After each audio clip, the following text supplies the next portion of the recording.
I knew I was going to die before I even stepped out of the carriage, and not in some vague, distant, maybe if things go wrong kind of way, but in the very specific, humiliating, completely irrelevant way I had personally written into existence an unnamed, scentless Omega consort who gets traded to the Tyrant King, develops a fever, and dies off screen before anyone even bothers to remember his face.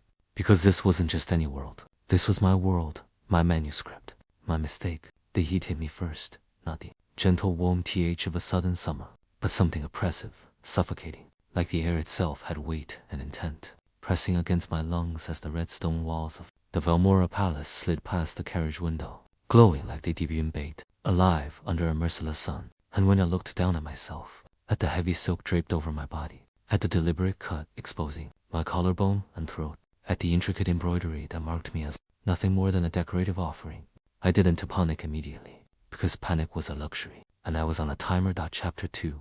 That's how long I had in the original story. K.O. Thorne didn't even get a death scene. He was a footnote, a statistical casualty, a line break between more important characters, and now I was him. No dash worse. I was the one who had written him that way. Stepped down, a guard barked, dragging the carriage door open with a sharp crack of wood and metal, and I inhaled once, slow and controlled, forcing the hysteria clawing up my throat back down where it belonged, because there were only two options here: break down and die on schedule, or adapt and ruin my own plot. So I stepped out, and the entire courtyard went silent. Not the polite kind of silence, not the respectful kind, no. This was absolute bone-deep, instinctive silence, the kind that happens when something at the top of the food chain enters the room and everything else suddenly remembers it can be eaten. At first I thought it was the king. It wasn't. It was the thing blocking the palace gates. 40 feet of living, breathing annihilation stretched across the stone courtyard like a fallen god, its body coiled in slow, deliberate loops that radiated heat, strong enough to warp the air above it, black scales swallowing the sunlight whole, while veins of molten gold pulsed beneath them like something alive, something thinking. And when its massive head lifted, when those burning, liquid metal eyes locked onto me, I didn't intend anyone to tell me what I was looking at. VARKHUL. The abyssal worm, the divine creature I had bound to the Tyrant King's soul for the sake of narrative symbolism, because I thought it would be poetic, because they thought it would make him feel larger than life, because they never once stopped to consider what it would feel like to stand 10 feet away from something that could crush me into paste without effort. Around me, guards dropped to their knees. Officials pressed themselves against the walls. Someone started praying, because in my drafts, Varko had killed 16 assassins, 2 diplomats, and an entire hunting party that got too close to its territory. In my drafts, Omegas fainted just from being looked at. In my drafts, this was the moment the disposable consort screamed. I didn't scream, because I knew something they didn't. Or at least, I hoped I did. Because when I built this world, I didn't just make monsters. I gave them rules. Varko didn't respond to fear. It responded to stillness, to heat, to something that felt alive in the same way it was. And K.O. Thorne, this body, was wrong in Avery's specific way. A defective Omega dot, no scent, no bloom, all that suppressed biological energy, trapped inside instead of released, turning his body into something closer to a sea-led furnace than a functioning member of society. A detail I had added for flavor, a detail I was now betting my life on. So I didn't run. I didn't bow. I stepped forward, and then very slowly I raised my hand. The reaction was immediate. Gasps ripped through the courtyard like a shockwave. Someone choking out a warning that ignored completely, because the only thing that mattered was the creature in front of me. The massive worm lowering its head inch by inch, its breath washing over me in waves of unbearable heat as that molten gaze narrowed, studying, calculating, and then it leaned closer. Closer.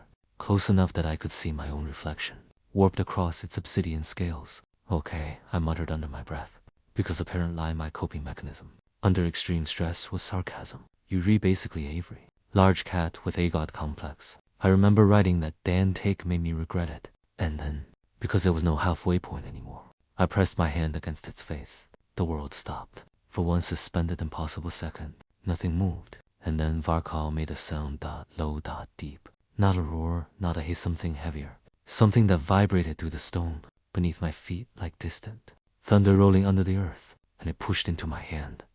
Hard. Demanding. Like it expected me to understand exactly what it wanted. Oh, you've got to be kidding me, I breathed. even as my fingers moved on instinct, dragging lightly across the heated ridges of its scales, and the reaction was immediate. The massive creature shuddered, a deep rumble building in its chest as its eyes half lidded, its entire body shifting forward, around me. Before I could react, before I could even process what was happening, the abyssal worm coiled, once around my legs, then my waist, then higher, heavy, unyielding, a living cage of heat and muscle locking me in place as its massive head pressed against my shoulder, settling there like it had every right to be, like I belonged exactly where I was. The courtyard erupted into chaos. Shouts, panic, disbelief, because the king's divine beast, the creature that answered to no one, had just wrapped itself around a disposable Omega, like it had made a CHO ice dot, and then the temperature spiked, not gradually, not naturally, instantly, like the air itself had ignited. A pressure slam ed into the courtyard, so violently that every single person dropped flat to the ground, the scent of burning ash and crushed spice, flooding the air with suffocating intensity, and I didn't need to turn around, to know who had just arrived, but I did anyway, because I had ridden him, because I had built him to be terrifying, and I needed to see if reality was worse. Darius Valor stood at the top of the palace steps, and for the first time since waking up in this nightmare, I realized I had made a catastrophic miscalculation, because nothing I had ridden came close. Tall, broad-shouldered, draped in black and gold that looked less like clothing and more like a warning. His presence was unjust, dominant.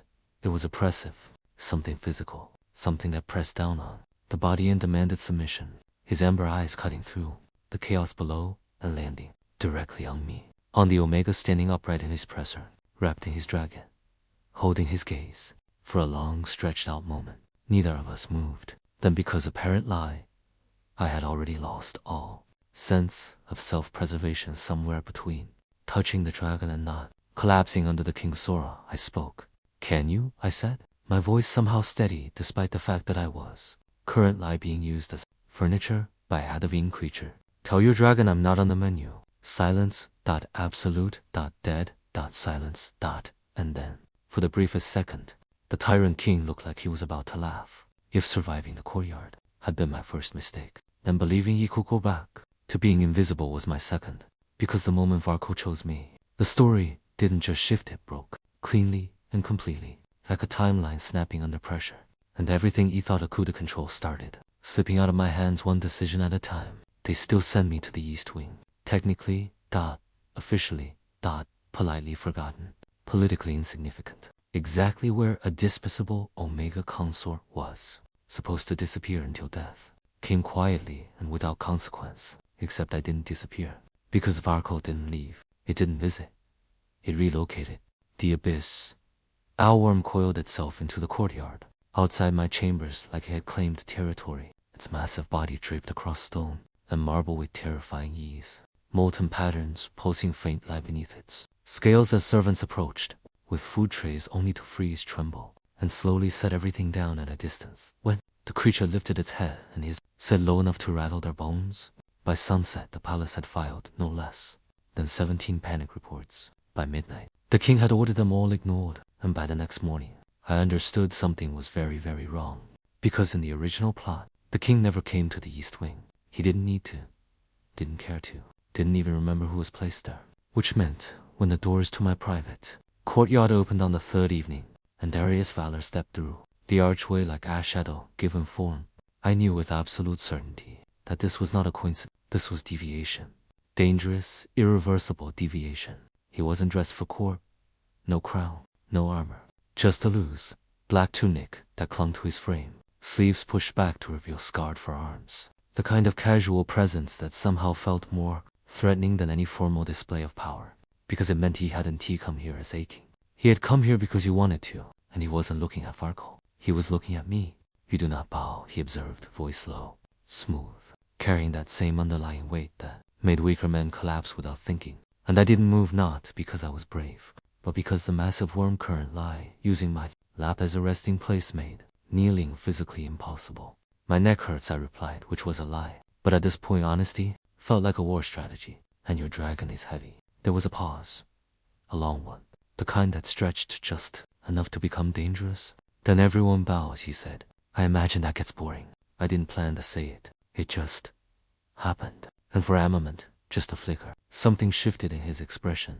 Something sharp and unreadable, like he had encountered a problem he didn't know how to solve. Then he stepped closer. The heat followed him, not metaphorically, physically. The air thickened, warmed, saturated with that scent of ash and spice that clung to him like a warning. And I felt it hit my system in a way I was intrepid for, not overwhelming like it should have been, not suffocating like every omega in existence would have experienced, but dull, muted, like my body recognized it, reacted to it, but didn't know how to respond properly, because I was wrong, defective. And for the first time since arriving here, that defect felt less like a weakness and more like a variable. He reached for the fruit on the table beside me, picked up a knife, peeled it in one clean continuous motion, slow and precise, like he had done it 1,000 times before, like he needed something controlled, something deliberate to anchor his hands. And then he held a slice out to me, not offered, not presented, held, like a test. I stared at it, his hand, at the space between us, and then, because apparent lie I had committed fully to making the worst possible decisions today, I leaned forward and took it with my teeth. The reaction was immediate. His pupils dilated. His hand twitched, knuckles brushing my lower lip for half a second too long, and the contact brief. Accidental sent something sharp and electric down my spine that had absolutely no right to exist in a situation like this. A low sound escaped him, not quite a growl, not quite controlled, and then he stepped back, like he had touched fire, left without another word. The next morning, 3 crates of the same fruit appeared outside my door. No explanation, no acknowledgement, just there. And for a brief, dangerously naive moment, I thought maybe that was it. Maybe I could still stabilize this. Maybe I could stay out of the main plot, avoid the key events, let the story play out around me while I stayed safe, lie irrelevant. That illusion lasted exactly 3 days, because what I had forgotten, what I've completely failed to account for, was the king's condition. In the original story, Darius' valor was a ticking bomb, an alpha so powerful, his home body worked against him. His instincts suppressed through rare, toxic compounds that he had been taking for years just to remain functional, just to keep from tearing his own empire apart. During a biological collapse, he could unteefully control, and those suppressants had a limit, a breaking point, a moment in the timeline where everything failed. That moment wasn't supposed to happen yet, but it did. Because of me. Because for 3 days straight, the king had been unknowingly exposed to something his body had never encountered before. An omega who didn't release scent, who didn't trigger aggression, who instead held everything in heat, energy, potential. A closed system that his instincts didn't reject, but reached for. By the time he realized something was wrong, it was already too late. The war room doors were half open. The guards outside were shaking, not nervous, not alert, shaking, like they were trying not to collapse. And the moment I stepped closer, I felt it. That pressure, not controlled, not contained, leaking, spilling. Something inside my chest dropped, because I knew exactly what this was. The suppressant failure arc. 3 chapters early. I could leave. I should leave. Because going inside meant stepping directly into the center of a alpha instinct, EOL, meltdown. Meant putting myself within reach of someone who could break me without trying. But if I didn't, if I walked away, he would lose control. And when he lost control, everything burned. So I pushed the door open. The room was a disaster. Heat shimmered in the air. Documents scattered. Men on their knees gasping, barely conscious under the crushing weight of an alpha who wasn't holding back anymore. And at the center dais, head lowered, breathing uneven, hands braced against the table like it was the only thing keeping him upright. The report, I said, because apparent lie, my survival instinct had decided to rebrand itself as suicidal bravery. And every head in the room snapped toward me like I had just walked into Astorm on purpose. His head lifted, slowly, eyes, black, not dark, not intense, black. Completely blown, locked onto me like I was the only solid thing in a collapsing world. Leave, someone croaked from the floor.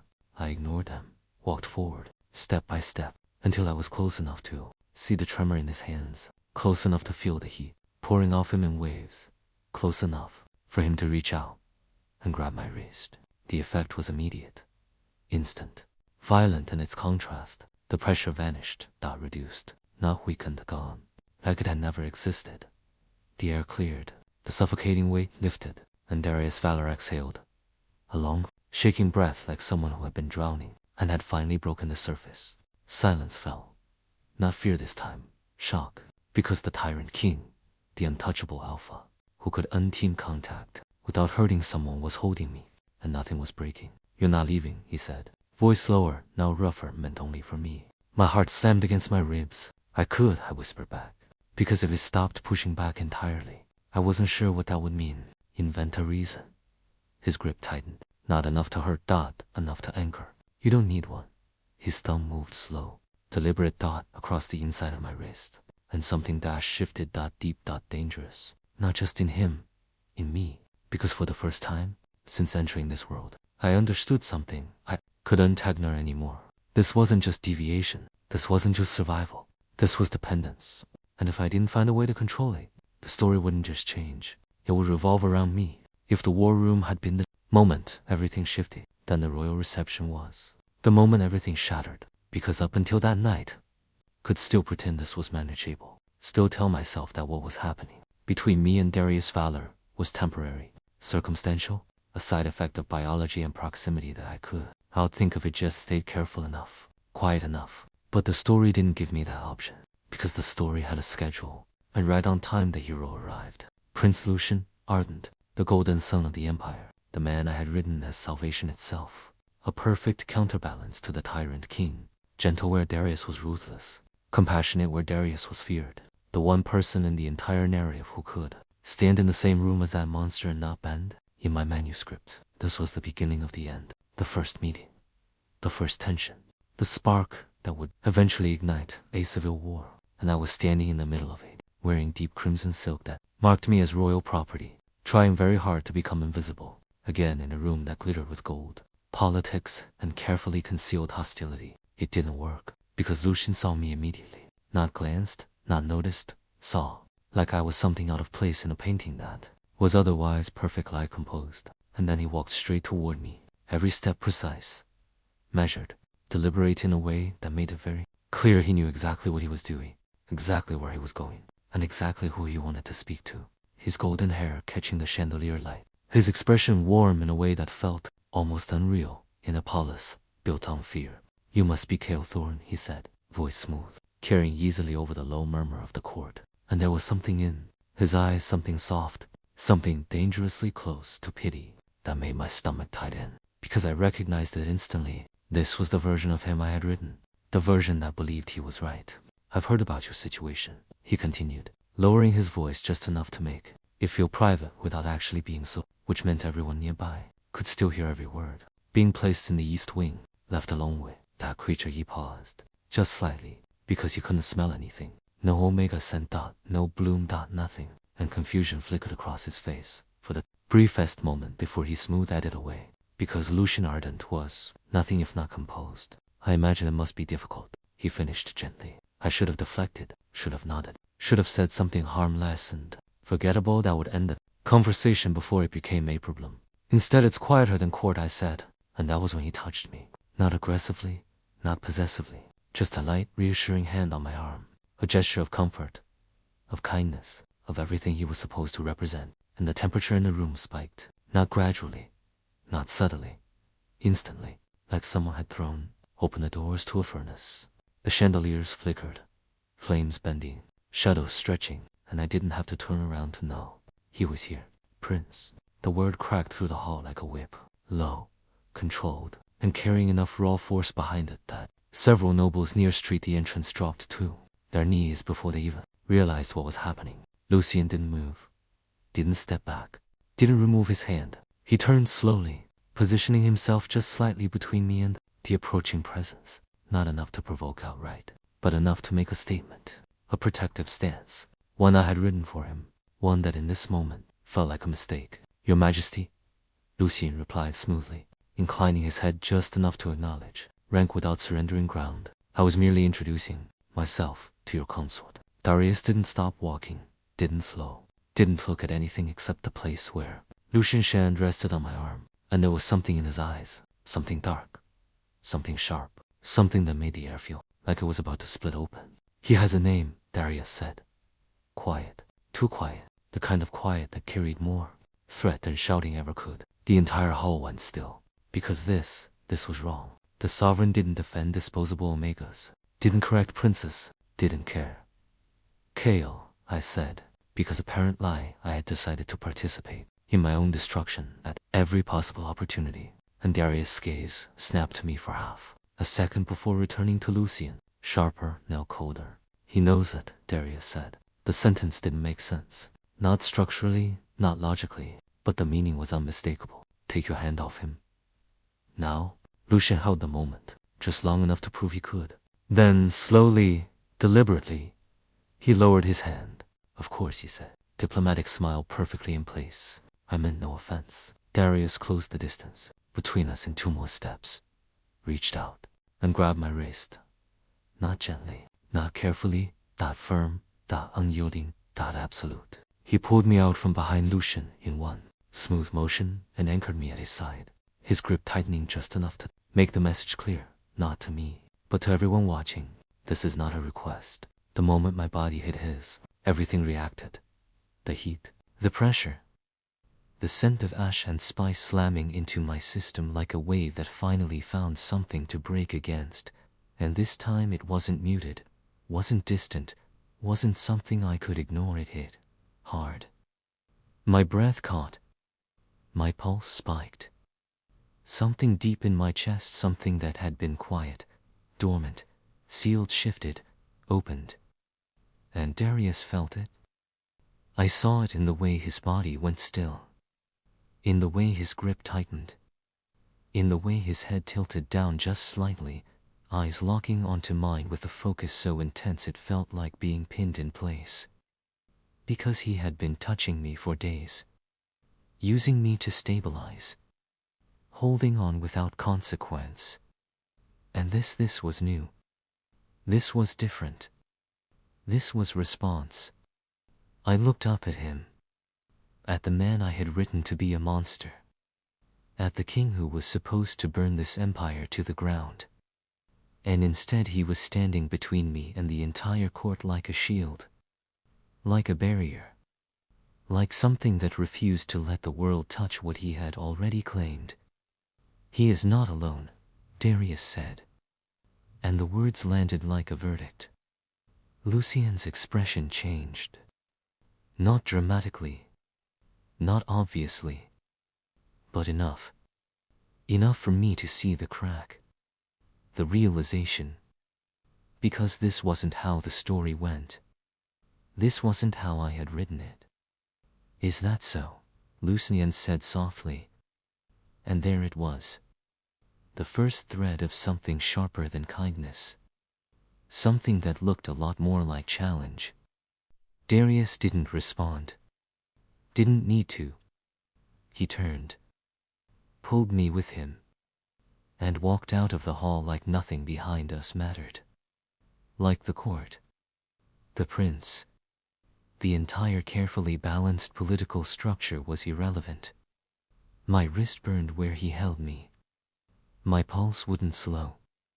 And as the massive doors closed behind us, cutting off the sound of whispers exploding into chaos, I realized something I couldn't ignore anymore. This wasn't just deviation. This wasn't just survival. This wasn't even just dependence. This was possession. And somewhere behind us, deep in the palace corridors, I could already hear it, the low, rumbling shift of something massive moving into place. Varkul. Following. Locking in. Because the moment the king claimed something, the dragon made sure no one else ever touched it again. The moment the doors of the inner sanctum slammed shut behind us, the world outside ceased to exist, not metaphorically, not emotionally, but physically, completely, irreversibly cut off as something massive dragged itself across the stone on the other side, scales grinding, weight shifting, until the final, deafening sound of impact echoed through the chamber like a verdict. Varkul had sealed the entrance. No one was coming in. And more importantly, I wasn't getting out. The silence that followed wasn't empty. It was charged. Heavy, alive with something coiled and waiting beneath the surface, because the man standing 10 feet away from me was no longer holding himself together, no longer carefully restraining the catastrophic force of what he was, and for the first time since I had arrived in this world, I saw him not as a character, not as a role I had written, but as something dangerously, undeniably real. Darius V. Haller was unraveling. His back was to me. Both hands braced against the edge of a black stone table, fingers digging in hard enough to crack the surface, his shoulders rising and falling with uneven breaths that sounded wrong, too shallow, too fast, like his body was burning through oxygen faster than it could take it in, and the air around him, it wasn't just hot. It was suffocating. Thick with the scent of ash, smoke, something darker beneath it that coated the back of my throat and made every inhale feel like swallowing heat, and I knew exactly what this was, exactly what stage this belonged to in the original narrative, exactly what came next, except I had written it for someone else. Not for me. You let him touch you. His voice didn't sound human. It came out low, rough, dragged up from somewhere deeper than language, something instinctual and raw that vibrated through the room like a warning before a storm breaks, and I felt it in my chest more than I heard it, felt the way it pressed against my ribs and demanded a response I didn't want to give. I didn't let him do anything. I shot back, because if I let fear take over now, I was done. That's called diplomacy, something you should probably remember if you don't want to burn your own court to the ground. He turned. Slowly. And whatever I had been expecting, it wasn't this. His eyes were gone. Not literally, not physically, but whatever controlled, calculating intelligence had always been there behind them had been swallowed entirely by something darker, something instinct-driven and unfiltered. Pupils blown wide until the amber was almost completely devoured, leaving behind nothing but a void that locked onto me like I was the only thing anchoring him to reality. I do not care about diplomacy, he said. And then he moved. Fast. Too fast. Crossing the distance between us in a single step that forced me back before I even realized I needed to move, my spine hitting the carved wood of the bedpost behind me as his hands came down on either side of my head with enough force to splinter the surface, caging me in completely, heat crashing into me from every direction until there was nowhere left to breathe that wasn't filled with him. You are not leaving. It wasn't a threat. It wasn't a command. It was something worse. Something absolute. My heart slammed against my ribs, too loud, too fast, adrenaline and something far more dangerous mixing in my bloodstream until I couldn't tell where fear ended and something else began. Something that responded to him in ways I didn't understand, didn't want to understand, because this was the moment. The moment I had written. The moment where the Tyrant King crossed the line, lost control, became the monster the story needed him to be. But as I looked at him, really looked at him, the narrative in my head started to break. Because monsters don't hesitate. Monsters don't tremble. Monsters don't look like they're holding themselves back with everything they have left. And Darius was shaking. Not from rage. Not from power. From restraint. From the sheer, violent effort of not taking what his instincts were screaming at him to claim, his breath uneven, his jaw clenched so tightly I could see the muscle jumping under his skin, and beneath all of it, beneath the heat, the pressure, the suffocating force of everything he was, there was something else. Something I had never written. Something I had never intended. Loneliness. 11 years. That's how long he had lived like this. Untouchable. Unreachable. Unable to make contact with another living being without hurting them. Every instinct in his body built for connection denied. Suppressed. Poisoned into silence. Until now. Until me. And the realization hit like a physical blow. I hadn't written a villain. I had written a man who had never been allowed to be human.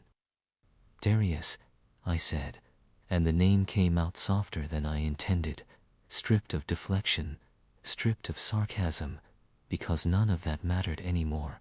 None of it felt relevant in the face of what I was seeing, what I was finally understanding, and he broke. Not violently. Not explosively. Completely. His control snapped in silence, something in his expression collapsing inward as he surged forward, closing the last inch of space between us as his mouth crashed against mine, the contact overwhelming, searing, not careful, not measured, but desperate in a way that stole the air from my lungs and replaced it with heat. My hands came up on instinct to push him away, to stop this, to regain control. But the moment my palms hit his chest, everything changed. The heat didn't just surround me. It answered. Something inside me, something sealed, something dormant, something I had spent this entire time pretending didn't exist, cracked open. The reaction was immediate. Violent. A surge of something deep and consuming flooding through my system as my body responded in a way it never had before. The so-called defect unraveling under the pressure of his presence, of his touch, of something that felt like it had been waiting for him. You were never defective, he breathed against my mouth, voice rough, unsteady in a way that made something twist painfully in my chest. You were waiting. Waiting. For someone strong enough to break you open. The words should have terrified me. Instead I leaned in, closed the distance, made the choice I had been avoiding since the moment I opened my eyes in this world. Because this wasn't about the story anymore. Wasn't about survival. Wasn't about changing the ending. It was about him. About the man I had created. The pain I had written into his bones. And the fact that I was the only one who could stop it. So I didn't pull away. I didn't resist. I stayed. And when his control finally gave out completely, when instinct took over, when the last barrier between restraint and need collapsed and he pulled me fully into him like I was something he could finally keep, I let him. Because somewhere between the heat and the chaos and the reality of what I had done, I had already made my decision. The story was dead. And I was going to rewrite the ending. Starting with him.